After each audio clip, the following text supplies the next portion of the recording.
کبھی سوچا ہے کہ بھوک سے بلکتے بچوں کے لیے ایک ٹرک کتنی بڑی نعمت ہوتی ہے؟ فلسطین میں اقوام متحدہ کا خوراک سے بھرا قافلہ آیا۔ ہزاروں لوگ، بوڑھے، بچے، مائیں، سب اس کے انتظار میں تھے۔ یہ صرف خوراک کا قافلہ نہیں تھا، یہ ان کے لیے زندگی کی آخری امید تھی۔ لیکن اسرائیلی فوجی نے کیا کیا؟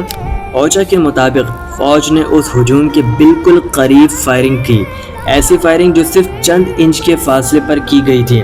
ذرا سا تصور کریں کہ اگر ذرا سا نشانہ بھٹک جاتا تو، ایک گولی کسی ماں کے سینے میں لگ جاتی تو، یا کسی بچے کے سر میں۔ یہ کوئی عام واقعہ نہیں، یہ انسانیت پر حملہ ہے، یہ ظلم کی انتہا ہے۔ خوراک کے لیے ترسنے والوں کو گولیاں دینا، کیا یہ جنگ ہے یا نسل کشی؟ دنیا اب بھی خاموش ہے۔ میں آج بھی اسٹیٹس پر دیکھ رہا ہوتا ہوں کہ گانے، باجے یا دیگر موضوع پر بات کی جاتی ہے، مگر کوئی مجال ہے فلسطین اور غزہ کے ٹاپک پر یا کوئی ان کے حق میں آواز بلند کرے؟ سوال یہ نہیں ہے کہ قافلہ پہنچا یا نہیں پہنچا، سوال یہ ہے کہ کیا انسانیت مر گئی ہے؟ کیا ضمیر ختم ہو چکے ہیں؟